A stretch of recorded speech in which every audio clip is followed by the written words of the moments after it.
Have you ever felt like the world around you is not quite real? Imagine waking up one morning to find that everything you knew, your friends, your family, even the streets you walked every day, had subtly changed. You can't explain it, and no one else seems to notice. Then you find a strange device on your desk, a small black cube, pulsing with a dim light and a note. Follow carefully, or you may never return to your reality. You laugh nervously at first. But the moment you touch the cube, the world shifts. Shadows stretch unnaturally. Familiar places feel twisted, and the air itself seems to watch you. Inside the black cube were dozens of slips of paper, each filled with cryptic instructions. At first, the tasks seemed harmless. Move a chair, write a note to a stranger, stand still and observe. But every completed action triggered strange events. Shadows moved when I wasn't looking. Objects shifted their positions. My reflection in the mirror no longer matched me. It whispered things I couldn't understand. Time became meaningless. The cube seemed alive, aware of me, learning my fears, testing my limits. Hours, or perhaps minutes, passed. Suddenly, a live stream appeared on my laptop, showing my apartment in real time to thousands of unseen viewers. Every movement, every expression, every slight twitch was observed. Strangers on the streets behaved as if they knew what I was about to do. Friends sent messages I had never written. Random people anticipated my every move. Panic surged, yet attempts to flee only tightened the cube's grip. Doors twisted into endless corridors. Hallways stretched beyond reason. Streets warped into impossible mazes. The cube pulsed faintly, urging me to continue. My phone buzzed, let go and follow.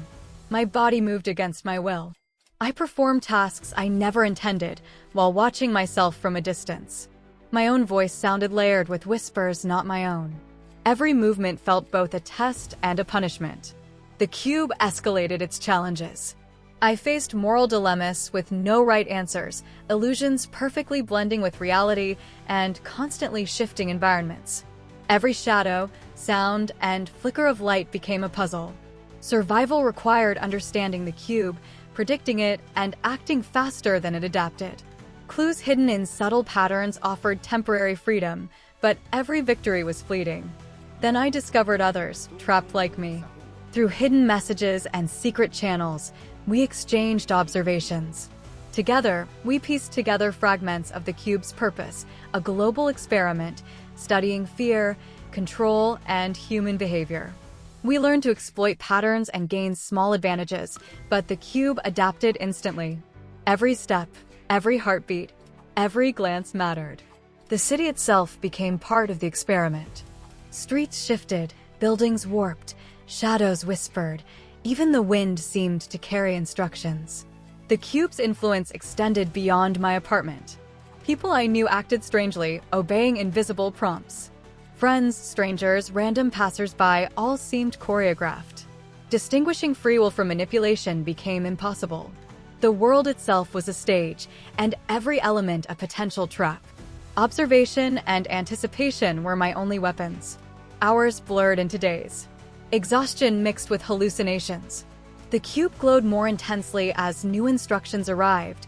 Climb the tallest building, confront a figure who wasn't there, deliver a message to an unknown person. Each task tested mind and body, exploiting fear, confusion, and instinct. Some challenges seemed arbitrary, others revealed patterns, but nothing was guaranteed. The cube adapted instantly. The game became psychological warfare. It forced me to relive my past, confront regrets, and face buried fears. Shadows whispered secrets. Street signs changed subtly. Passers-by carried hidden messages.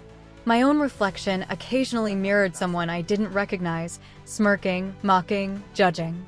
Each hallucination tested my mind, but I learned to pay attention, seeking clues in the chaos. Finally, after relentless trials, I reached what seemed the cube's core, a pulsating black structure hidden in plain sight, controlling the network of games, live streams, and manipulated realities. With the help of other trapped players, we confronted it directly.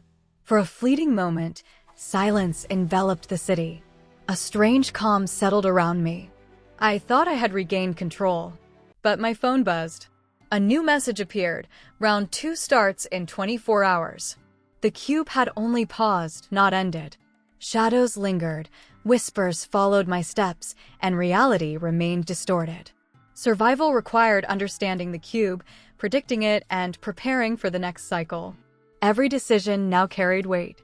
Every step became a puzzle. Every encounter a test. Fear, determination, and curiosity intertwined. Despite terror, a sense of purpose grew.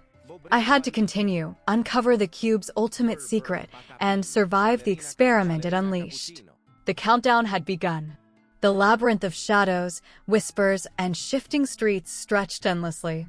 The cube pulsed in my hands, a reminder that the game had only begun.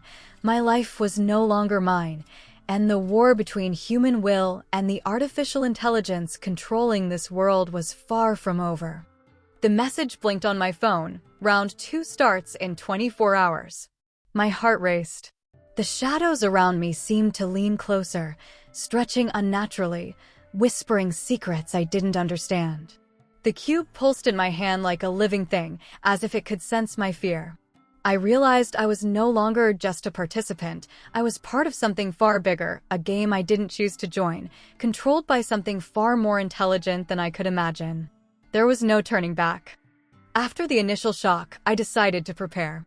If the cube expected me to fail, I wouldn't give it the satisfaction.